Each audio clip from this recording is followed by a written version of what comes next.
sebenarnya yang sifatnya dibangun dari potensi yang ada di dalam diri, yaitu sifatnya internal. Tapi menggunakan intuisi, menggunakan kecerdasan yang sifatnya yang dari dalam diri. Mbak kaya wong Jawa ini ki Mas. Makanya wong Jawa iki turunannya wong Lemuria.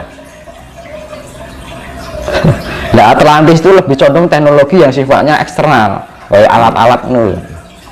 Nah, itu. Di podo dulu sampai sekarang wis kaya Pandhawa karo Kurawa. Nah, ini yang bangkit lagi ya digarani Jawa itu ya Lemuria. Nah, itu karena apa? Nanti akan banyak yang situs-situs yang mungkin lampau itu tumbuh kembali karena tekanan dari pribumi ketika itu. Zaman yang akhirnya Lemuria itu diarani tsunami Nabi Nuh gitu Mas. Itu zaman akhirnya Lemuria. Tuh.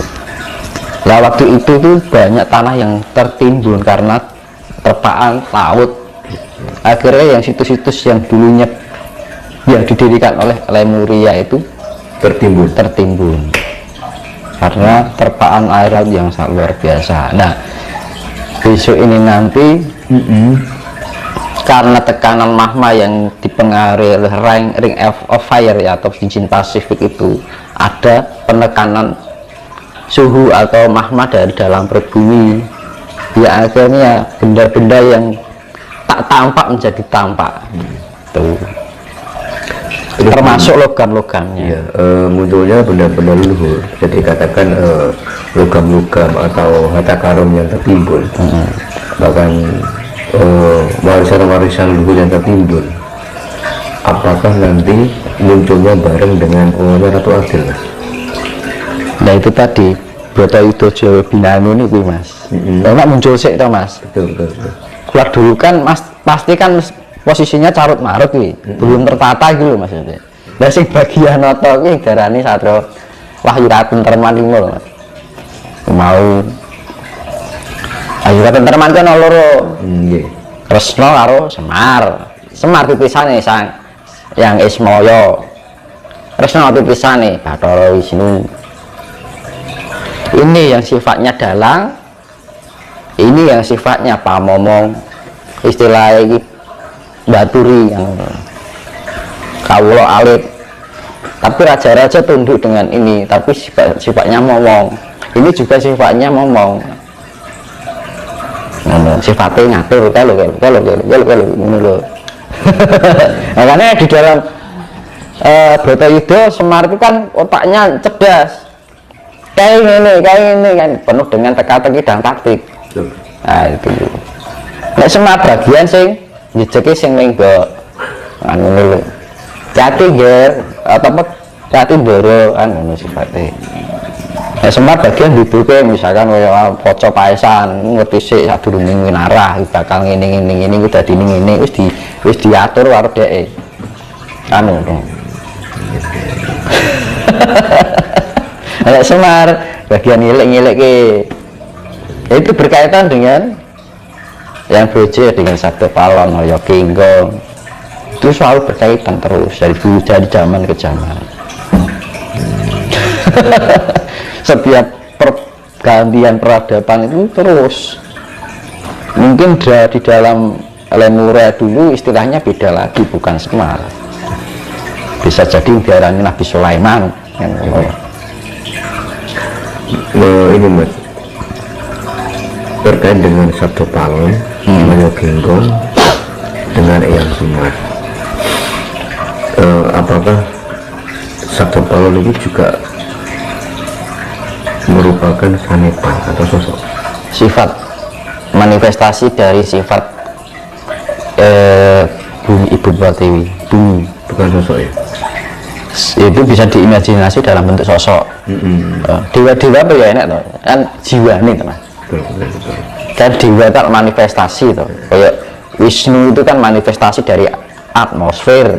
Jiwanya dari atmosfer itu bisa diimajinasi dalam bentuk sosok. Karena kalau kita sudah membuat misalkan enek patung Wisnu apa wayang bentuk Wisnu ya akhirnya kita imajinasi berdasarkan apa yang kita lihat semenjak dari lahir kita sekarang sampai sekarang ngetin Wisnu bentuk ngono akhirnya terimajinasi dalam bentuk itu misal dibentuk dalam bentuk lain masih imajinasinya seperti yang lain itu jadi mengikuti imajinasi memori otak kita ini. Jadi kalau kita mempelajari ilmu spiritual juga intelektual kita tingkat kecerdasan dan kesadaran kita juga dipakai itu yang namanya tingkat kesadaran. Jadi benar-benar kita detail itu. Kadang-kadang orang bingung iki kok iso bentuk sosok karena sosok itu termanifest kita mendapat informasi jiwane misalnya jiwane atmosfer iklak Wisnu kita seakan-akan komunikasi ya karena kita sudah ada gambaran sejak kecil misalnya ya patung Wisnu bentuk ya terimajinasi dalam pikiran otak kita nah, ya kita menggambarkan kita padahal ngobrolnya karo atmosfer alam itu bisa diajak ngobrol tapi biar kita komunikasinya lebih mudah kita harus diwujudkan dalam sebuah imajinasi yang kita tahu berdasarkan sejarah tapi kita melihatnya tidak sosoknya itu tapi jiwanya tapi zaman sekarang orang lihatnya sosoknya tapi bukan kandungan unsur yang ada di dalam sosok itu memang saya ini nol nyawa nih sosok nah akhirnya ranya kok nek sing disawang ki pikiran itu ya ini loh halusinasinya di memang dari kedua tokoh itu antara Eyang Semar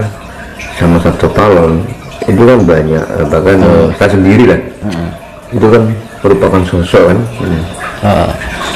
bahkan sampai banyak orang sampai sekarang tuh menganggapnya dua tokoh ini kan sosok buktinya ada perjanjian Sabto Palon sama Sesupatir ya kan berarti kan kita mengenai kan sosok kan Sabto Palon terus seperti di Gunung Tidar kan ada sebuah katanya kan pakunya tanah Jawa kan di Gunung Tidar nah itu bukti bahwa